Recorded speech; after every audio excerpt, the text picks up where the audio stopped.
Hello दोस्तों, कैसे हो आप लोग। आशा करता हूँ सब बड़े मज़े में हो। हम पिछली क्लास में काइनेमैटिक्स शुद्ध गतिकी के तीन बहुत ही महत्वपूर्ण और प्रसिद्ध समीकरणों पर चर्चा कर रहे थे।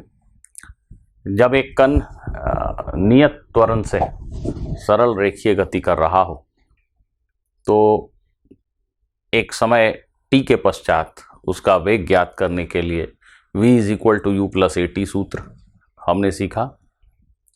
t समय में उसके द्वारा जो विस्थापन हुआ उसको ज्ञात करने के लिए x = ut + ½ at², यह सूत्र हमने सीखा।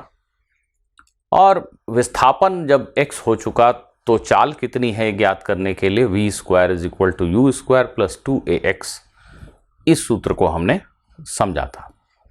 आइए अपनी चर्चा को आगे बढ़ाते हुए इन्हीं सूत्रों के इस्तेमाल को ध्यान में रखते हुए कुछ और प्रश्न हल करते हैं। हर प्रश्न को सुनने के बाद आपको नियमतः वीडियो को रोक देना है, स्वयं से उस प्रश्न का हल ढूंढना है। ढूंढ लिया तो बहुत अच्छा, नहीं ढूंढा तो वीडियो पुनः चालू करके आप मेरे द्वारा किए गए हल को देख सकते हैं। तो यह रहा एक प्रश्न। वस्तुतः यह प्रश्न जो हम हल करेंगे, इसका हल, इसका उत्तर आप एक सूत्र के माफिक याद भी रख सकते हैं। प्रश्न यह है, एक कण सरल रेखा x अक्ष पर गतिशील है। t = 0 पर इस कण का वेग u है जो हमें दिया हुआ है, और यह भी बताया गया है कि कण एक नियत त्वरण से गति कर रहा है। कण एक नियत त्वरण से गति कर रहा है, a नियत है। हमें बताना है कि गति के nवें सेकंड में, nth सेकंड में, गति के nवें सेकंड में कण के द्वारा तय की गई दूरी क्या होगी। प्रश्न है कि गति के nवें सेकंड में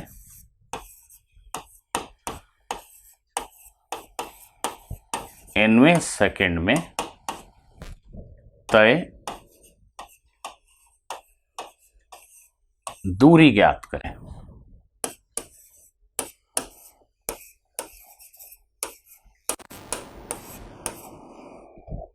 nवें सेकंड में तय के द्वारा कण के द्वारा तय की गई दूरी ज्ञात करें। nवें सेकंड का अर्थ क्या है? प्रथम सेकंड। जिनको nवां सेकंड ये पद अजीब लग रहा है, उनके लिए मैं यहाँ पे बता दूं कि t0 से t1 सेकंड होने के बीच का यह जो 1 सेकंड का अंतराल है, इसको हम पहला सेकंड कहेंगे, पहला 1 सेकंड। उसी प्रकार t जब 2 हो गया, 2 सेकंड हो गया, तो 1 सेकंड से 2 सेकंड के बीच का यह जो समय अंतराल है, इसको हम दूसरा 1 सेकंड कहेंगे, दूसरा सेकंड। इसी प्रकार n एक संख्या है, पांचवा सेकंड। पांचवा सेकंड का क्या अर्थ होगा, सोच के देखिए। पांचवा सेकंड अर्थात t = 4 से t = 5 के बीच का अंतराल। 0 से 1 सेकंड के बीच का जो अवधि है 1 सेकंड का, उसको पहला सेकंड कहते हैं। 1 से 2 के बीच का जो अंतराल है उसको दूसरा 1 सेकंड कहेंगे। 2 से 3 के बीच का जो अंतराल है उसको तीसरा 1 सेकंड कहेंगे। 3 से 4 के बीच का जो 1 सेकंड का खंड है उसे हम चौथा सेकंड कहेंगे।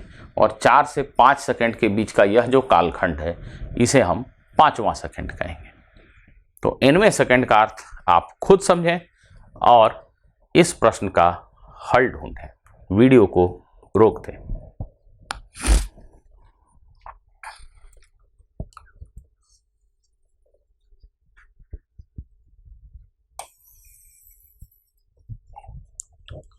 दोस्तों, इस प्रश्न का हल हम कुछ इस प्रकार से कर सकते हैं।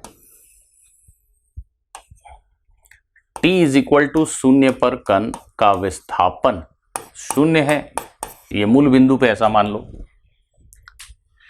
t is equal to n-1 second पर कण यहां है, मान लेते हैं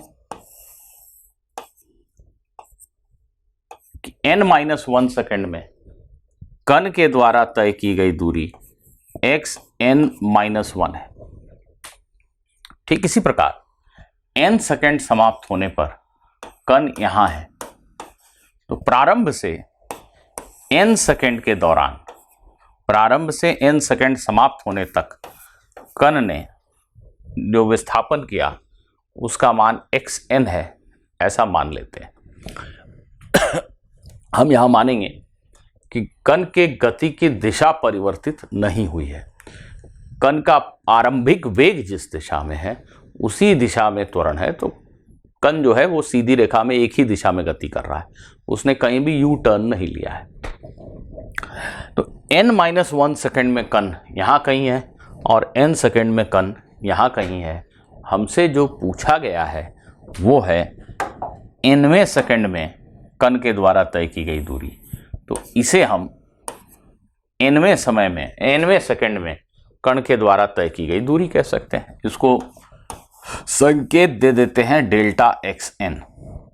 यह nवें सेकेंड में तय की गई दूरी है, जैसे छठे सेकेंड में तय की गई दूरी।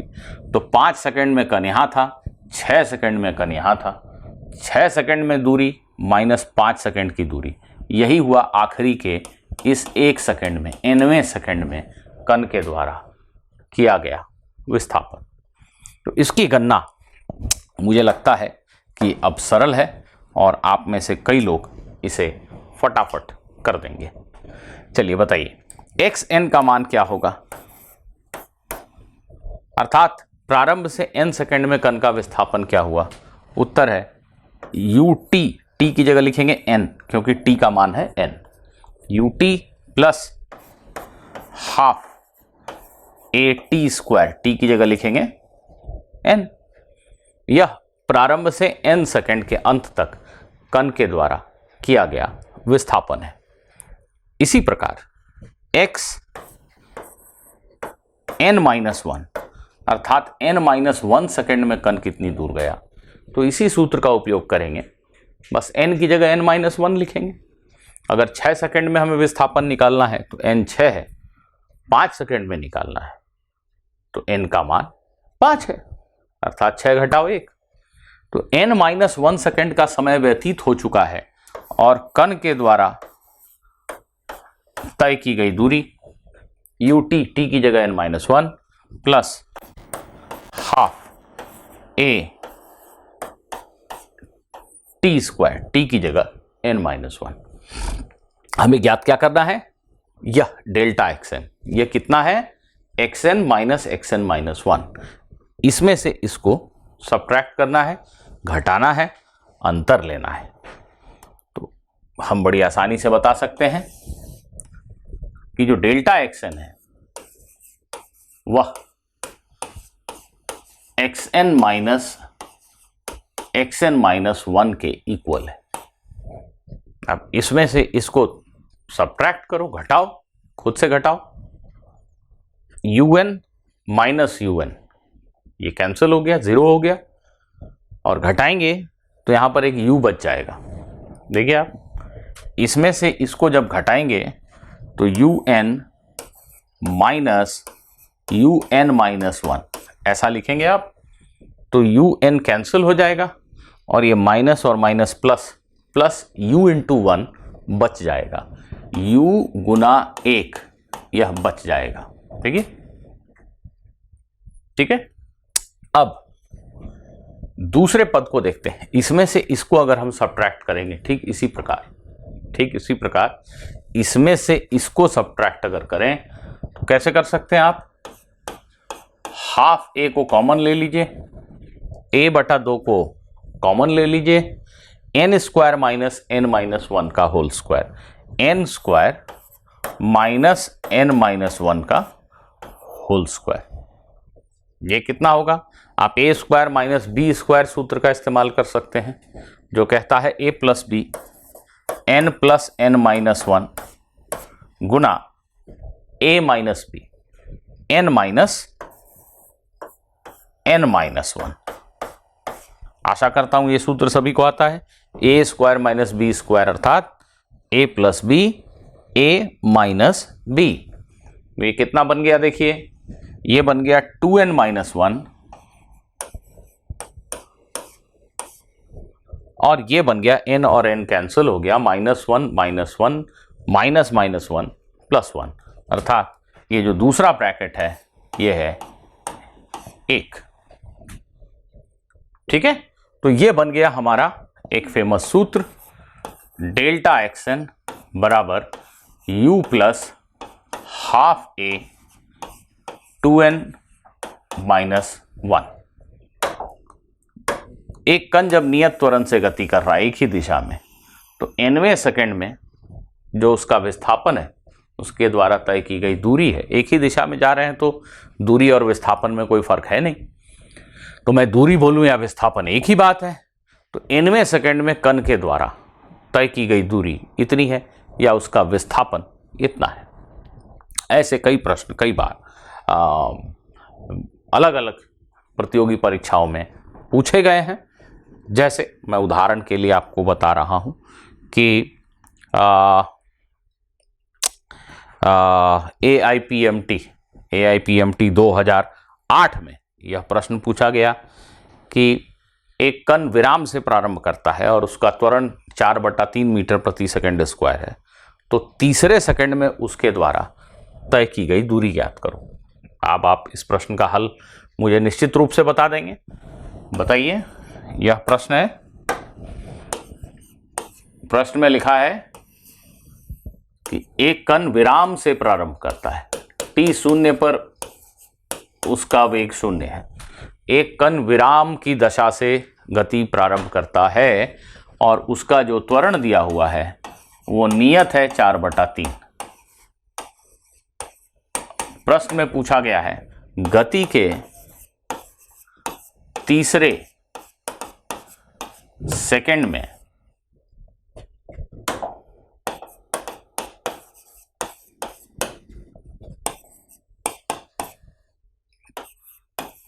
तय की गई दूरी का मान बताएं।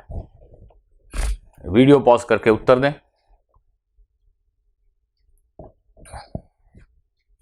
इस सूत्र का सीधा इस्तेमाल मुझे उत्तर दे देगा। तीसरे सेकंड में तय की गई दूरी, यह सूत्र nवें सेकंड में तय की गई दूरी बताता है, तो तीसरे सेकंड में तय की गई दूरी जानने के लिए n की जगह 3 रखना है। और प्रश्न बड़ा ही सरल है, u का मान 0 दिया हुआ है, तो u 0 हो गया हाफ 1/2 गुना a का मान 4/3 है और n की जगह पे लिखेंगे 3, 2 गुना 3 माइनस 1। इसको सरल कर लीजिए, ये हो गया 2/3 गुना 5, तो ये 10/3 मीटर। तो तीसरे सेकंड में, तीसरे 1 सेकंड की अवधि में कण के द्वारा तय की गई दूरी 10/3 मीटर होगी।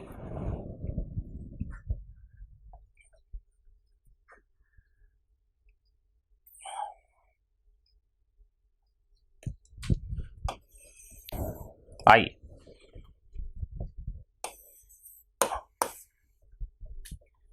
एक और प्रश्न करते हैं।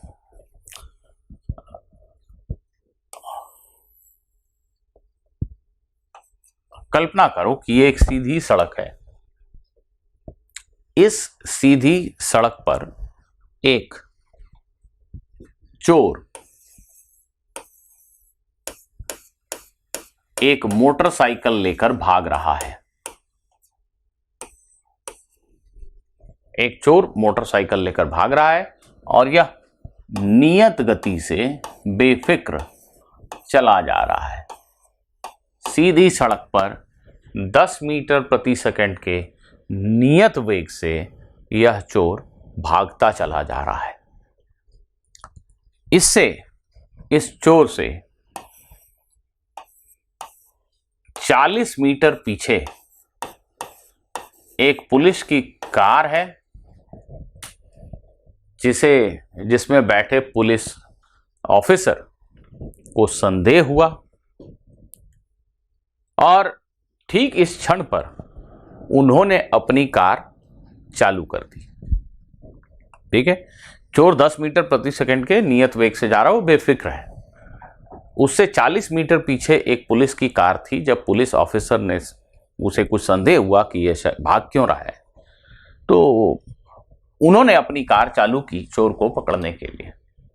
यह कार प्रारंभ में विराम में थी और यह एक नियत त्वरण से चलना प्रारंभ करती है। त्वरण का मान 2 मीटर प्रति सेकंड स्क्वायर है। यह पुलिस की कार दिखाई गई स्थिति में विराम में थी। अब गाड़ी चालू हुई और वो नियत त्वरण 2 से गति करती है। प्रश्न में पूछा गया है कि कितने समय में यह कार इस मोटरसाइकिल को पकड़ लेगी।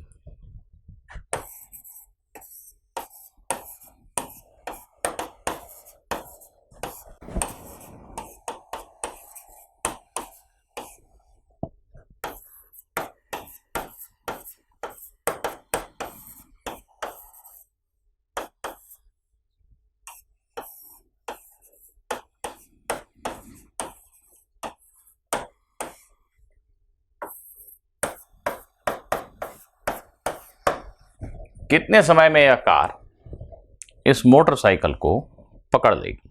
सभी लोग वीडियो पॉज करें और इस प्रश्न का हल ढूंढने का प्रयास करें।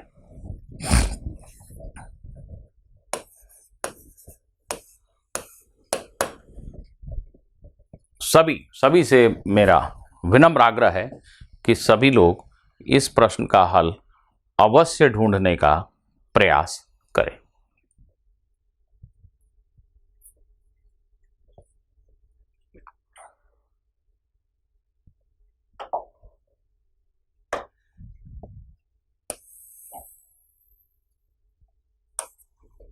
देखिए, यह कार की प्रारंभिक स्थिति है और यह मोटरसाइकिल की उस वक्त की स्थिति है जब कार ने गति प्रारंभ की है। मोटरसाइकिल 10 के नियत वेग से भाग रही है। कार का प्रारंभिक वेग 0 है और त्वरण का मान 2 है। इन दोनों के बीच की यह जो आरंभिक दूरी है यह 40 मीटर।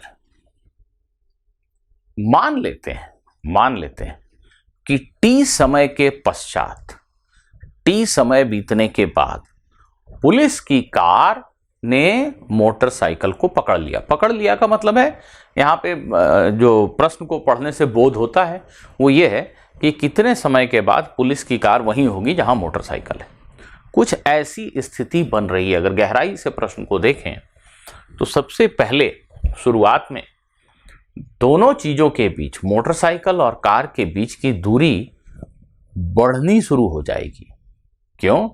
क्योंकि यह ज्यादा वेग से चल रहा है। इसका वेग तो अभी 0, 1, 2, 3, 4, 5 बढ़ेगा, तुरंत तो 25 नहीं हो जाएगा। तो इसका वेग अभी 0, 1, 2, 3, 4, 5 ही है, जबकि इसका वेग 10 लगातार कार से ज्यादा है। तो इन दोनों के बीच की जो गैप है, दूरी है, वो बढ़ती चली जाएगी। परंतु एक समय ऐसा आएगा जब कार का वेग बढ़ता बढ़ता 10 हो जाएगा, क्योंकि कार में त्वरण है, उसका वेग बढ़ता बढ़ता 10 हो जाएगा। इसके पश्चात, शीघ्र पश्चात, कार का वेग मोटरसाइकिल से ज्यादा हो जाएगा, क्योंकि कार तो अभी भी त्वरित हो रही है। कार का वेग 10 के बाद 10.5, 11, 12, 13, 14, 15, 18 बढ़ता चला जाएगा।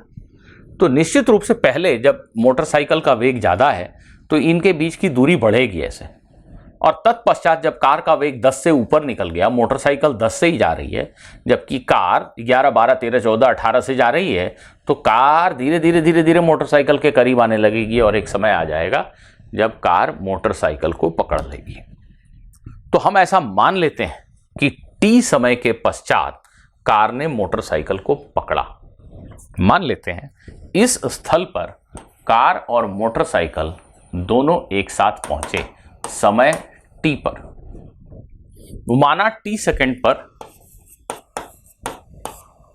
माना समय t पर कार ने मोटरसाइकिल की जगह बाइक लिख देता हूं, ठीक है, बाइक को पकड़ा, अर्थात दोनों का x निर्देशांक, दोनों के कोऑर्डिनेट सेम है, दोनों एक ही समय पर एक ही स्थल पे पाए गए। इस जगह पर मोटरसाइकिल भी पाया गया और इस जगह पे कार भी पाया गया समय t के बाद। अगर ध्यानपूर्वक देखें तो t सेकंड की इस अवधि में यदि मोटरसाइकिल का विस्थापन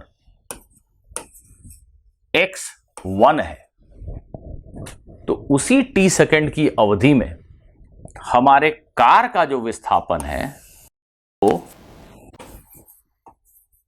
x1 से 40 मीटर ज्यादा है। कार ने मोटरसाइकिल को पकड़ा का मतलब क्या हुआ? मोटरसाइकिल अगर इतना चला तो कार उससे 40 मीटर ज्यादा चली, तब तो दोनों एक ही स्थल पे होंगे। ये जो x2 है कार का विस्थापन, या मोटरसाइकिल के विस्थापन x1 से 40 मीटर ज्यादा है।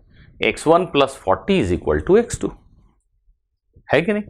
तो बस ये सरल सा बात समझ में, यह सरल सी बात समझ में आते ही आपका प्रश्न हल हो जाता है। आपको यह समीकरण समझ में आते ही प्रश्न हल हो जाता है। x2 t सेकंड में कार का विस्थापन है, क्या लिखूं? x2 के स्थान पे क्या लिखूं बताइए? कार नियत त्वरण से गति कर रही है, इसलिए इसका विस्थापन जानने में हमें x = ut + ½ at² इस समीकरण से मदद मिलेगी। तो कार का प्रारंभिक वेग 0 अर्थात ut, u का मान 0 और ½ at², ½ at²। t का मान हम नहीं जानते, t अज्ञात राशि है। t समय के पश्चात कार ने बाइक को पकड़ा, हमने ऐसा माना है, तो t एक अज्ञात राशि है। t सेकंड में कार का जो विस्थापन हुआ वो ut + ½ at² सूत्र से इतना हुआ। u 0 है, ½ at²। यह किसके बराबर है? मोटरसाइकिल का विस्थापन t सेकंड में + 40 मीटर। तो भाई मोटरसाइकिल का विस्थापन t सेकंड में कितना हुआ? तो मोटरसाइकिल हमारी नियत वेग से गतिशील है, एक समान गति है इसकी, तो यहां तो एक ही सूत्र होता है, विस्थापन बराबर v × t, वेग गुना समय। तो ये 10 मीटर प्रति सेकंड की चाल से अगर t सेकंड तक चला तो इसका जो विस्थापन हो गया वेग 10 × समय t। ये x1 के स्थान पे लिखा और x1 + 40 यह है हमारा x2 का मान। तो इस समीकरण में x2 के स्थान पे ये लिखा, x1 के स्थान पे ये लिखा और ये 40। इसका यदि हम हल कर दें तो हमें t का मान प्राप्त हो जाएगा। इस समीकरण को यदि हम सरल करें तो ये 2 कैंसिल हो गया, ये बन गया t²। इस 10t को इधर ले आते हैं तो -10t, इस 40 को भी इधर ले आते हैं तो -40 = 0। यह एक द्विघात समीकरण है, यह एक द्विघात समीकरण है और इस द्विघात समीकरण का हल हमें समय का उचित मान बताएगा। तो क्या आप इस द्विघात समीकरण का हल करना जानते हैं? आशा करता हूं कि अवश्य जानते हैं। अगर भूल गए हैं तो याद करा रहा हूं। यह एक द्विघात समीकरण है जिसमें a, b और c नियत राशियां हैं। इसका हल x के मूलों का मान यह होता है -b ± b² -4ac/2 है। आशा करता हूं कि यह सूत्र आप सभी को पता है। तो इस सूत्र का ही उपयोग हमें यहां पे करना पड़ेगा। यहां पर हमारे पास x के स्थान पर जो चर राशि है वो t है। यह सूत्र है, इसका उपयोग करेंगे इस समीकरण का हल लिखने में। मैं लिखूंगा t बराबर माइनस बी। बी क्या है यहां पर? t का गुणांक माइनस दस बी है, -10 बी का मान है, माइनस बी लिखेंगे, -10, तो ये बन जाएगा +10। बी स्क्वायर -10 का स्क्वायर, तो 10 स्क्वायर ही लिख देता हूं क्योंकि स्क्वायर कर रहे हैं तो माइनस तो प्लस हो ही जाएगा।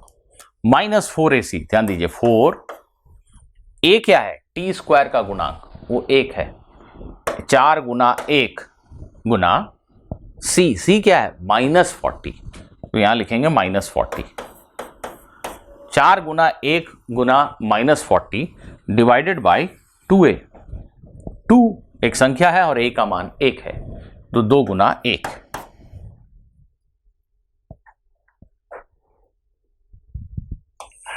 ऐसा लिखने से हमें t का मान प्राप्त हुआ, ये 10/2 5 प्लस माइनस, इसको हल कर लेते हैं, ये माइनस माइनस प्लस 40 गुना 4 160, और ये 10 का वर्ग किया तो 100 आ गया, तो 160 और 100 260, 260 बटा 2, यह 2, ये 2.1 नहीं है, 2 गुना 1 है। तो यहां से यदि आप 4 को बाहर निकाल लें तो ये कैंसिल हो जाएगा, ये बन जाएगा 5 प्लस माइनस √4 का मान 2 होता है। तो अगर 4 को हम यहां से बाहर निकाल लें, अर्थात रूट के अंदर 4 छक 24 और 4 पचे 20, 65 को छोड़ दें तो 65 गुना 4 है 260, तो 4 का वर्गमूल जो है वो 2 हो गया और 2 और 2 को कैंसिल कर दिया, तो 5 प्लस माइनस √65। अब देखिए, क्या इस प्रश्न के 2 उत्तर होंगे? जी नहीं, √65 जो है उसका मान 5 से बड़ा है। अगर √65 का मान 5 से बड़ा है तो यहां ऋण चिन्ह लेना गलत होगा, समय ऋणात्मक तो नहीं हो सकता ना। 5 माइनस 5 से बड़ी, जैसे इसका मान लगभग 8 है, आप देख सकते हैं 64 होने से 8 होता, तो 5 माइनस 8 अर्थात -3, तो क्या समय -3 जायज लग रहा है आपको? उत्तर है नहीं भाई, ये बिल्कुल ना जायज लग रहा है, तो समय तो धनात्मक ही होगा, इसलिए हम एक ही उत्तर लिखेंगे, ऐसा, इतने सेकंड। ये लगभग 8 है, 8 और 5 13 सेकंड, मोटा मोटी 13 सेकंड में पुलिस की कार ने चोर की बाइक को पकड़ लिया, यही इसका अर्थ हुआ।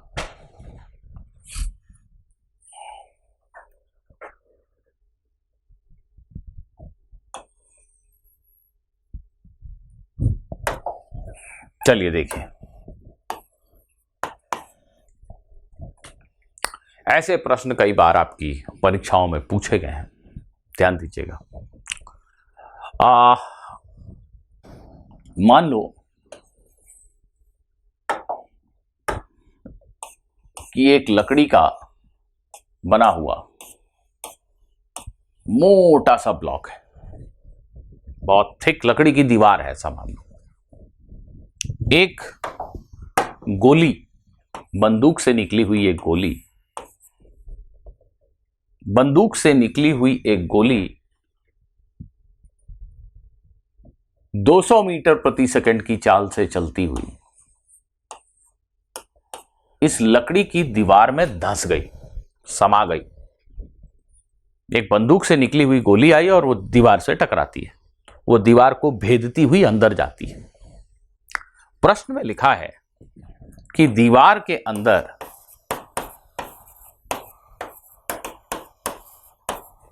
गोली एक समान मंदन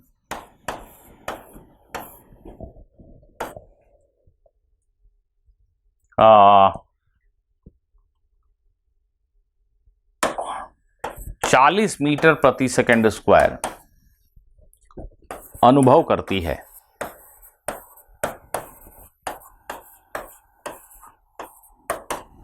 जैसे ही ये गोली दीवार के अंदर घुसती है, उसके बाद वो दीवार ऑफ कोर्स उसकी गति के विपरीत एक बल लगाएगी। उस बल की वजह से मंदन उत्पन्न होगा, गोली धीमी पड़ती चली जाएगी और अंततः रुक जाएगी। तो ये गोली दीवार में जैसे ही एंटर करती है, प्रवेश करती है, उस पर एक समान मंदन कार्य करना शुरू करता है। मंदन का मान है 40 मीटर प्रति सेकंड स्क्वायर। प्रश्न में पूछा गया है गोली दीवार के कितना अंदर जाकर रुक जाएगी। यह गोली यहां दीवार को भेदती हुई अंदर गई और यहां जाकर रुक गई। ये गोली दीवार में कितना अंदर प्रवेश करने के पश्चात रुक जाएगी। यहां लिख देता हूं, गोली दीवार में कितनी गहराई तक प्रवेश करेगी।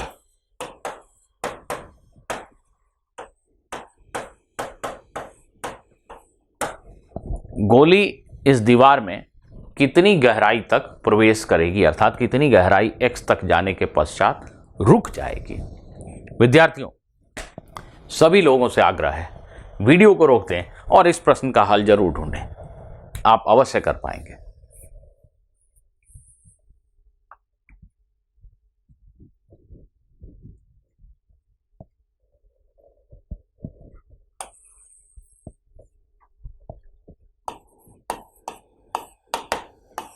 देखिए, मान लिया कि x दूरी तक दीवार के अंदर जाने के बाद गोली रुक जाती है, तो यहां गोली का अंतिम वेग 0 हो गया। जिस वक्त गोली यहां प्रविष्ट हुई, दीवार के अंदर आई, उसका आरंभिक वेग यही है 200। इस बिंदु पर गोली दीवार में प्रविष्ट हुई और इस समय इसका वेग है 200। एक मंदन है। मंदन ऐसे त्वरण को कहते हैं जो गति की दिशा के विपरीत हो। यह त्वरण की दिशा है। त्वरण का मान है 40। तो 200 मीटर प्रति सेकंड के आरंभिक चाल से चलने वाली गोली इस मंदन की वजह से धीमी होती गई और यहां जाकर रुक गई। वो x कितना है जिस पे गोली एकदम से स्थिर हो जाएगी, रुक जाएगी। उत्तर है, हम सीधा सीधा इस तीसरे समीकरण का प्रयोग कर सकते हैं। समय की कोई चर्चा है नहीं इस प्रश्न में, अतः कहीं ना कहीं चाल और दूरी इन्हीं में संबंध दिया गया है कि इस बिंदु पर चाल इतनी है, इस बिंदु पर 0 है, दूरी बताओ। तो इससे आपके दिमाग में यह कौंधना चाहिए कि तीसरे समीकरण का प्रयोग सबसे उचित हो सकता है। और यह बात अगर आपके दिमाग में आ गई तो बात बन गई। चलिए, v स्क्वायर 0, अंतिम वेग 0, प्रारंभिक वेग 200। ध्यान दीजिए, दाहिनी तरफ की दिशा, इस दिशा को यदि हम धनात्मक दिशा लेते हैं तो आरंभिक वेग u का मान धनात्मक है, परंतु यह जो त्वरण है इसे ऋणात्मक लिखना पड़ेगा क्योंकि ये ऋण दिशा में है। तो यहां पे लिखेंगे 2, a का मान लिखेंगे -40 क्योंकि ये ऋणात्मक x अक्ष की दिशा में है और x तो हमें ज्ञात करना है। तो यह x का मान हो गया 200 स्क्वायर डिवाइडेड बाय 2 × 40। तो ये बड़े सरल तरीके से हल हो जाएगा। 200 गुना 200 बटा 2 गुना 40। यह 40 गुना 5 200 और ये 2 गुना 100, तो स्पष्ट आंसर आ गया 500 मीटर। इससे यह साबित हुआ, कुछ आश्चर्यजनक लगता है आपको? कुछ आश्चर्यजनक लगता है आपको? व्यवहारिक रूप से कुछ गलत लगता है यहाँ पे? यहाँ पर व्यवहारिक रूप से सबसे बड़ी गलती यही है, 500 मीटर मोटी दीवार। कहाँ मिलेगी? लकड़ी की दीवार की बात कर रहा था मैं। 500 मीटर मोटी दीवार कहाँ मिलेगी? इसका अर्थ ये हुआ, और हम जानते हैं कि 500 मीटर दूर तक गोली किसी भी लकड़ी में कहाँ समा पाएगी, वो थोड़ी दूर तक अंदर जाने के बाद रुक जाएगी। इसका तात्पर्य क्या हुआ कि एक्चुअली जो दीवार के अंदर मंदन है वो इससे कहीं बहुत बड़ा होगा। जब गोली दीवार के अंदर समाती है तो जो मंदन होता है वो बहुत बड़ा होता है। 40 बहुत छोटी संख्या है। अगर मैंने 400 लिया होता, मंदन का मान 400 लिया होता तो भी 50 मीटर बहुत बड़ी दूरी है। अर्थात जो मंदन है वो हकीकत में कहीं बहुत बड़ा होगा। 400 क्या, 4000 या उससे भी बड़ा होगा। अगर मंदन का मान 4000 लिया होता तो ये 5 मीटर आता। 5 मीटर भी बहुत बड़ी दूरी है। अगर लकड़ी थोड़ी भी सख्त है तो कहाँ 5 मीटर तक गोली समा पाएगी। तो निश्चित रूप से जो मंदन है, यह हमने प्रश्न में जो अज्यूम किया है, माना है, ये व्यवहारिक नहीं लगता, गलत है। मंदन इससे कहीं बहुत बड़ा होगा, पर ठीक है, प्रश्न हल करने के लिए हमने कर दिया। दूसरी एक और बात पूछूं, क्या लगता है देखकर कि बंदूक जिससे गोली दागी गई है वो इस दीवार से बहुत दूर है या बिल्कुल पास में है? ये क्या अटपटा सवाल पूछा मैंने। नहीं, मैं ये पूछना चाह रहा हूं कि क्या किसी बंदूक से निकली हुई गोली की चाल 200 मीटर प्रति सेकंड होती भी है भला? जी, आपकी जानकारी के लिए बता दूं कि सामान्यतः बंदूक से निकली हुई, राइफल से निकली हुई गोली की चाल ध्वनि की चाल से ज्यादा होती है। ठीक सुना, ध्वनि 330 मीटर प्रति सेकंड की चाल से चलती है। राइफल से दागी गई बुलेट, उसकी चाल उससे कहीं ज्यादा होती है। इसका क्या अर्थ हुआ? कहीं गोली चलने की आवाज आई, तुम छुप गए। अरे क्यों छुपते हो? लग गई जिसे लगनी थी। क्यों? ध्वनि, आवाज आने के पहले गोली आ चुकी है। अब छुपने का कोई फायदा नहीं। हाँ, तुम छुप इसलिए रहोगे अगली जो गोली आ रही है उससे बच जाए, पर वो गोली तो लग चुकी जिसे लगनी थी। गोली की चाल ध्वनि की चाल से ज्यादा होती है। तो ये 200 मीटर प्रति सेकंड है तो ये संभव है, पर शायद बंदूक बहुत दूर है, बहुत दूर से आ रही है गोली, हवा के प्रतिरोध की वजह से उसकी चाल घट चुकी है, अब 200 है। और ऐसी गोली इतनी दूर तक समा जाए यह संभव नहीं। अर्थात जब गोली दीवार में प्रविष्ट होगी तो जबरदस्त मंदन होगा। यह मंदन काफी छोटा है। ठीक है, यह व्यवहारिक बात मैं आपको समझा रहा था।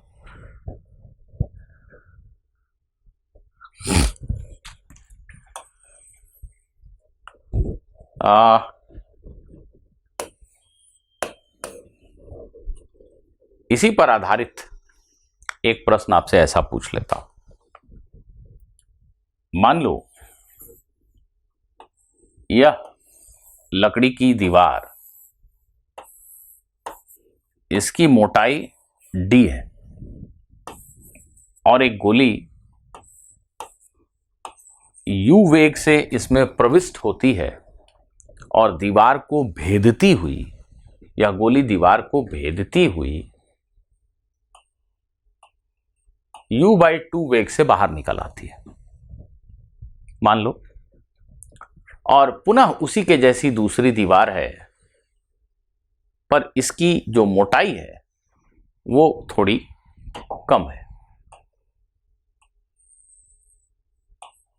यह मोटाई d/2 है। अब यह गोली जब यहां बाहर निकलेगी तो इसकी चाल क्या होगी? एक गोली d मोटाई वाले एक दीवार में प्रविष्ट हुई, u वेग से बाहर निकली तो वेग u/2 है। ठीक उसी प्रकार की एक दूसरी दीवार है जिसकी मोटाई d/2 है। तो जब गोली बाहर निकलेगी तो अब उसकी चाल क्या होगी? यहां प्रश्न में लिखा है कि दोनों दीवारों के अंदर गोली का जो मंदन है वो समान है, मंदन समान है।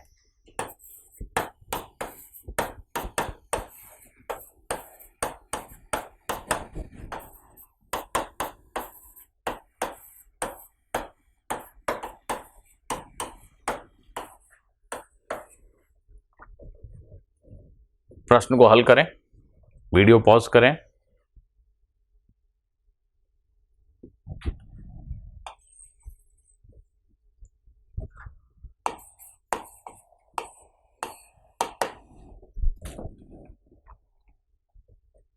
चलिए, पिछले प्रश्न से हिंट लेते हुए हमें पता है कि किस समीकरण का उपयोग करना है।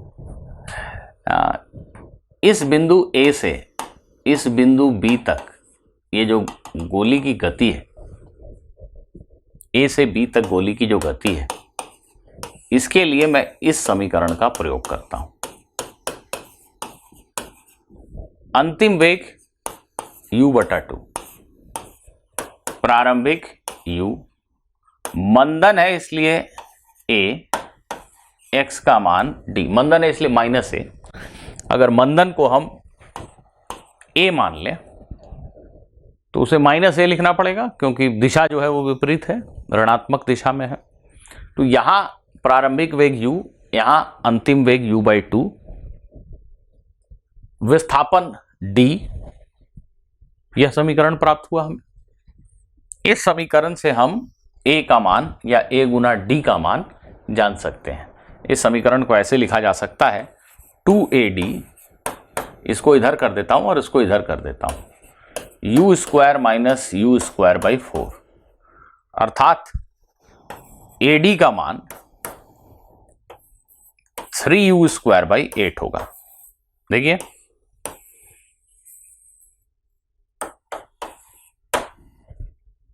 ऐसा होगा। अब मान लो यह बिंदु C है और यह बिंदु D है। C से D की गति को फिर से अध्ययन करते हैं। इसी सूत्र का प्रयोग C से D की गति के लिए करते हैं। विद्यार्थियों ध्यान दीजिए, C से D की गति, C से D की गति पे ध्यान दीजिए।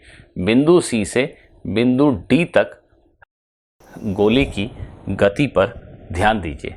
C से D तक गोली की गति पर ध्यान दीजिए। यहां आरंभिक वेग u/2 है और अंतिम वेग v है, जो मुझे नहीं पता। इसी समीकरण का प्रयोग कर रहा हूं, v², आरंभिक वेग u/2, ठीक, माइनस 2a d/2, फिर से ऋणात्मक, क्योंकि मंदन है इधर, और जो विस्थापन हुआ C से D के दौरान वो d/2 हुआ। यहां से यहां की गति एक समान त्वरण से गति है, मंदन नियत है। उस गति के लिए, C से D की गति के लिए हमने ये तीसरे समीकरण का प्रयोग किया। अंतिम चाल v, प्रारंभिक u/2, मंदन है इसलिए -a, और जो विस्थापन है वो d/2। अब आप देखिए, यदि हम अपने पहले समीकरण का उपयोग करते हुए, इस समीकरण का उपयोग करते हुए a × d का मान यहां प्रतिस्थापित करते हैं, तो क्या प्राप्त होता है? v² = u²/4 minus u²/4 minus, ये 2 और 2 तो कैंसिल हो गया, तो ad की जगह लिखेंगे 3/8 u², अर्थात v² बराबर, इसको हल कीजिए, इन 4 और 8 का लघुत्तम 8, तो ये 2 - 3, देखिए मजेदार बात देखिए, ये लघुत्तम लेंगे तो 8 आएगा, ये हो जाएगा 2u² - 3u² - u²/8। अरे अरे अरे अरे, ये क्या निकल आया? ये तो कुछ अजीब सा निकल आया। v का मान असंभव, ऋणात्मक संख्या का वर्गमूल, ऐसी कोई चीज होती नहीं, ऐसी कोई वास्तविक संख्या होती नहीं, तो v का मान वास्तविक नहीं है। इससे क्या कंक्लूजन निकलता है? इससे क्या कंक्लूजन निकलता है? इससे आप क्या कंक्लूजन निकालते हैं दोस्तों? इससे यह कंक्लूजन निकलता है कि गोली इस दूसरे लकड़ी के दीवार को पार नहीं कर पाएगी। क्यों? v का मान ऐसा प्राप्त हो रहा है जो वास्तविक है ही नहीं। गोली की चाल -40 का रूट तो कोई चीज होती नहीं है। इसका अर्थ यह है कि यहां से गोली बाहर निकलेगी ही नहीं। ये कल्पना ही गलत है कि गोली इस दीवार से बाहर निकलेगी। गोली यहां अंदर ही कहीं रुक गई, तो बाहर निकली ही नहीं, इसलिए v का कोई वास्तविक मान ही नहीं है। ठीक है, तो कई ऑप्शन हो सकते हैं जिसमें एक ऑप्शन में लिखा हो सकता है कि गोली बाहर नहीं निकलेगी, दूसरे दीवार से बाहर नहीं निकलेगी।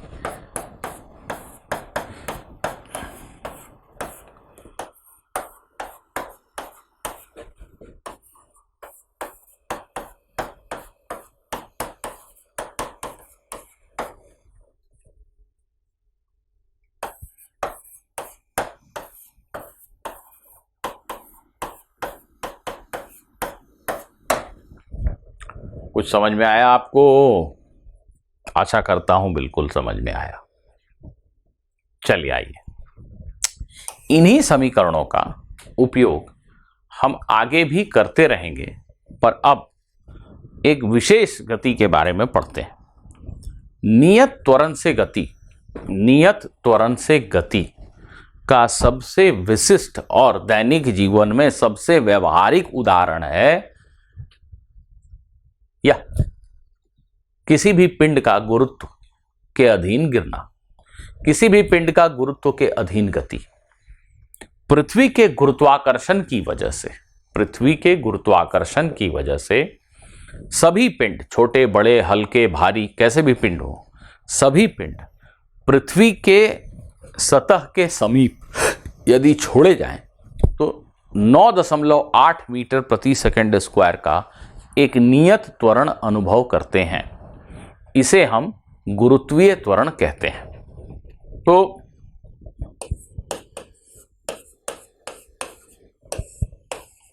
गुरुत्व के अधीन सरल रेखीय गति।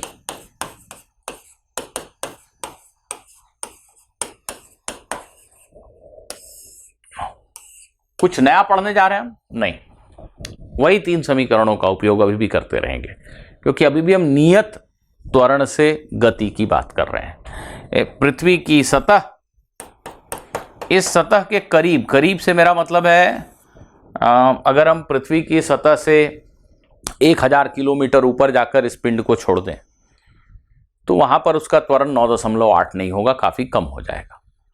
हाँ, इसको पृथ्वी की सतह से 50 मीटर ऊंचे टावर से छोड़ दें, 100 मीटर ऊपर, 200 मीटर, 400 मीटर ऊपर टावर से भी छोड़ दें, तो इतनी छोटी दूरियों के लिए 1, 2, 3 किलोमीटर तक के लिए भी, 5 किलोमीटर तक एक बार मान लो, हम गुरुत्वीय त्वरण के मान को लगभग नियत मान सकते हैं, चलेगा।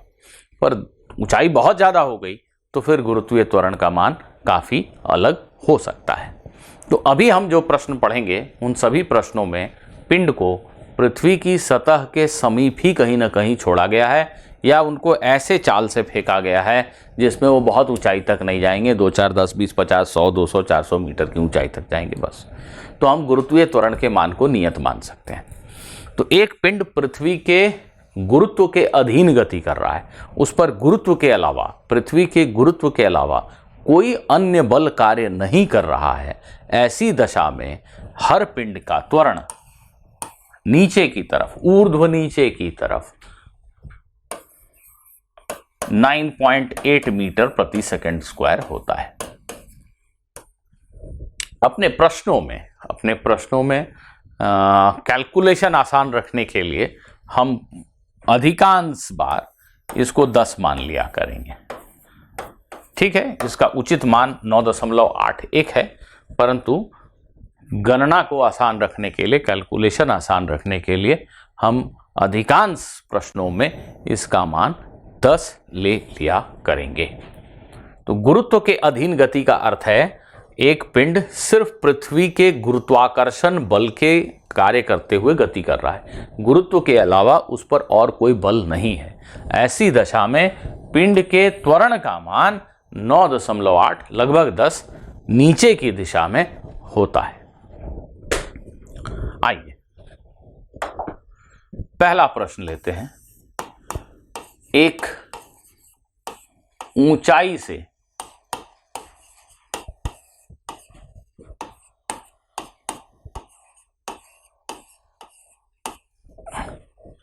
एक ऊंचाई से गिराया गया पिंड।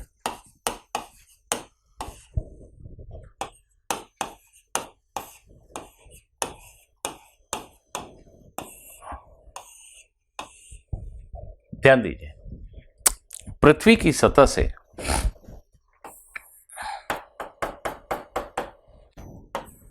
h ऊंचाई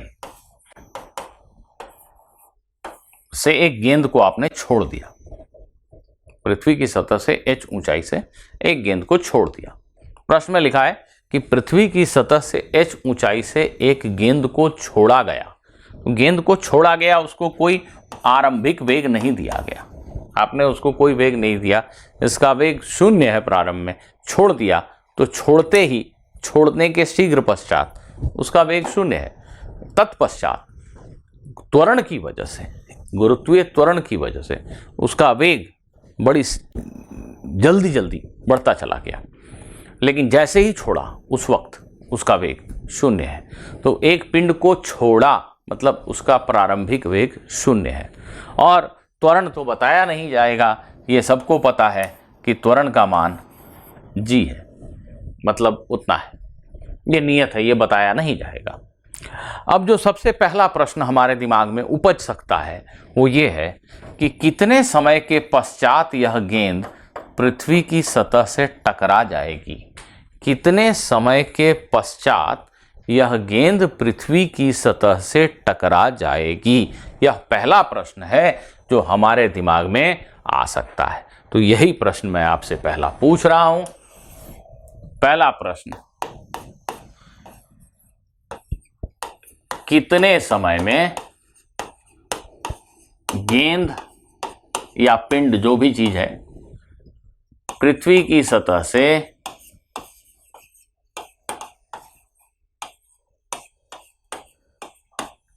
टकरा जाएगी।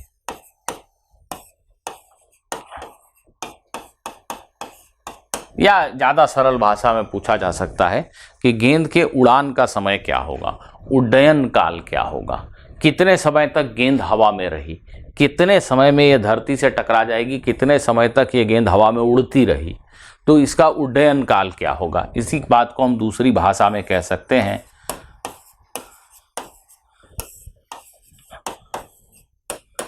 उड़ान का समय, उड्डयन काल क्या है, एक ही बात है। कैसे गणना करेंगे बताइए, सोचिए, वीडियो पॉज कीजिए, सोचिए। हम सबसे पहले इसी बिंदु को मूल बिंदु मान लेते हैं जहां से गेंद को छोड़ा गया, और नीचे की दिशा को ही हम धनात्मक एक्स अक्ष की दिशा ले लेते हैं। नीचे की दिशा को धनात्मक, कुछ लोग बहुत परेशान होते हैं कि ऐसा कैसे कर सकते हैं। अरे हमारी मर्जी, किसी भी दिशा को धनात्मक दिशा ले सकते हैं। तो नीचे, ऊर्ध्व नीचे की दिशा को हमने धनात्मक एक्स अक्ष की दिशा ले ली। कुछ लोग परेशान हो गए कि वाई क्यों नहीं लिख रहे हैं, एक्स क्यों लिख रहे हैं। वाई लिख दीजिए, जेड लिख दीजिए, किसने रोका है, कोई फर्क नहीं पड़ता। वाई लिखूं पक्का, चलो वाई लिखता हूं भाई। नाराज हो जाएंगे कुछ लोग, बेहद नाराज हो जाते हैं। मेरी इन हरकतों से नाराज मत हो भाई, मैं तुम्हारी बात मान लेता हूं। चलो इसको धनात्मक वाई अक्ष लिख, कोई फर्क नहीं पड़ता एक्स दिशा किसको लेनी है, वाई दिशा किसको लेनी है, ये मेरी चॉइस है, कोई मुझे फोर्स नहीं कर सकता। ठीक है, एनीवे हमने नीचे की दिशा को धनात्मक वाई अक्ष की दिशा ली। हाँ, कुछ लोग सोच रहे होंगे ऊपर की दिशा धनात्मक लें, तो कुछ भी गलत नहीं, चलेगा। मैंने ये सोचा कि यार ऊपर की दिशा अगर धनात्मक लेंगे तो गेंद का विस्थापन ऋणात्मक दिशा में हुआ, गेंद का त्वरण ऋणात्मक हुआ, गेंद ने जो वेग पकड़ी वो ऋणात्मक हुआ। हर राशि ऋणात्मक लिखनी पड़ेगी अगर हमने ऊपर की दिशा को धनात्मक लिया। क्यों ना नीचे की ही दिशा धनात्मक ले लें, विस्थापन, वेग, त्वरण सब धनात्मक हो जाएगा, अच्छा होगा, इसलिए ले लिया। हालांकि आप ऊपर की दिशा धनात्मक लेंगे, कुछ भी गलत नहीं है, सभी प्रश्नों के उत्तर वही आएंगे जो आने चाहिए, कोई फर्क नहीं पड़ता। पर सरलता यही होगी कि हम नीचे की दिशा को धनात्मक दिशा लें। अब यह मूल बिंदु से गेंद को छोड़ा, कितने समय में गेंद यहां पहुंचेगी, यही तो प्रश्न है। उड्डयन काल क्या है, उड्डयन काल क्या है, नहीं नहीं नहीं, कितने समय में गेंद पृथ्वी से टकराएगी, नहीं नहीं, ये सब बोलने सवाल नहीं बनेगा। भौतिकी की भाषा में प्रश्न को बोलिए। भौतिकी की भाषा ये है कि गेंद का प्रारंभिक वेग 0 है, उसका त्वरण g है, कितने समय में उसका विस्थापन h होगा, विस्थापन h होगा। ये विस्थापन शब्द भौतिकी का एक भौतिक राशि है, और जैसे ही आप भौतिकी की भाषा में प्रश्न को बोलेंगे आपको उत्तर उसका खुद ही दिखने लगेगा, बात मान लीजिए। तो हमें यह कहा गया है कि गेंद की गति नियत त्वरण से है, तो हम इस समीकरण का उपयोग करेंगे। अब चूंकि आप सभी ने मुझे कहा है कि आप इसे y अक्ष मान लो, तो इस x के स्थान पे मैं विस्थापन को y लिख रहा हूं। y is equal to u t plus half a t square. इस समीकरण से पूछेंगे, भाई समीकरण देवता आप हमें यह बताइए कि y का मान h होने में कितना समय लगेगा। गेंद यहां से यहां आई, मतलब विस्थापन h हो गया। y का मान, विस्थापन का मान h होने में कितना समय लगेगा। तो समीकरण ने हमसे पूछा कि भाई पहले प्रारंभिक वेग तो बताओ। मैंने कहा हाँ ठीक है, प्रारंभिक वेग 0 है। फिर उन्होंने कहा त्वरण का मान बताओ। मैंने कहा त्वरण धनात्मक g है, धन y अक्ष की दिशा में g है, इसलिए प्लस g। तो इन्होंने कहा फिर ले लो उत्तर हमसे, इस समीकरण का हल लिखोगे तुम्हें t मिल जाएगा। यहां से बहुत आसानी से आप सभी देख सकते हैं कि जो t का मान है वो 2h/g का रूट है। दोस्तों ये इस जैसे और छोटे छोटे से कई सूत्र मैं लिखूंगा, ये आपकी जुबान पे रटे हुए होने चाहिए। क्या सूत्र है ये? अधिकांश विद्यार्थी सूत्र तो रट लेते हैं पर यह नहीं याद करते कि यह है क्या, किस परिस्थिति में इसका उपयोग कर रहा है, कहीं भी लगा देते हैं। बहुत स्पष्टता से बोलना होगा कि एक गेंद को 0 आरंभिक वेग से छोड़ा गया, वो गुरुत्व के अधीन गति कर रहा है, उसको h नीचे जाने में, h विस्थापित होने में इतना समय लगेगा। यह सूत्र हमें यह बता रहा है। दूसरा प्रश्न जो मेरे दिमाग में उपज सकता है वो ये है कि गेंद इस जमीन की सतह से टकराने के पूर्व किस चाल से गतिशील होगा, किस चाल से आके धरती से टकराएगा। ठीक टकराने के पहले उसकी चाल क्या होगी, एक ही बात है। तो यदि मुझसे पूछा जाए कि टक्कर के ठीक पूर्व चाल क्या होगी, या गेंद किस चाल से पृथ्वी की सतह से टकराएगा, यह दूसरा प्रश्न है जो मैं आपसे पूछ रहा हूं। गेंद किस चाल से पृथ्वी की सतह से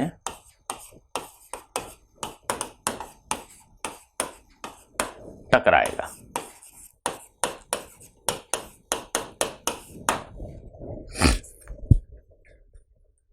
बताइए। हम इस इक्वेशन से सीधा उत्तर प्राप्त कर सकते हैं। x नहीं y लिख रहा हूं। हमें ज्ञात करना है v जब विस्थापन हो गया h। हम इस समीकरण से ऐसे बात करेंगे कि भाई मुझे यह बताओ कि जब विस्थापन का मान h हुआ तो उस समय चाल क्या है। तो चाल बताओ जब विस्थापन का मान h हो गया, त्वरण का मान g दिया हुआ है। तो ऐसा इस समीकरण से जब आपने पूछा तो इन्होंने का उत्तर दिया √2gh। एक गेंद को यदि आपने h ऊंचाई से छोड़ा है तो नीचे पहुंचकर उसकी चाल √2gh होती है।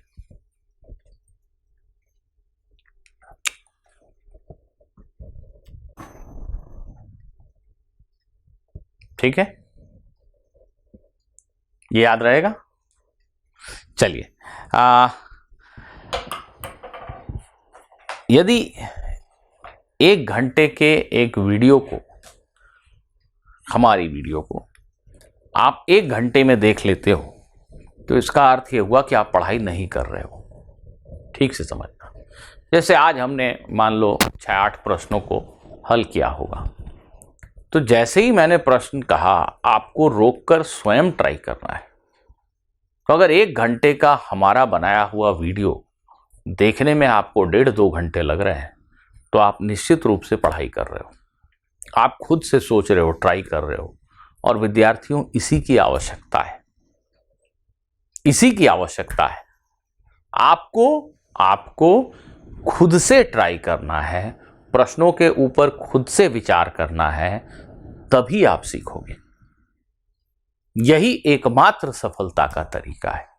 तो जब जब मैं प्रश्न देता हूं उनको स्वयं से अवश्य ट्राई कीजिए। अगली क्लास में हम अपने इस डिस्कशन को आगे बढ़ाएंगे। तब तक के लिए मैं शशिभूषण तिवारी आप सभी से अलविदा कहता हूं।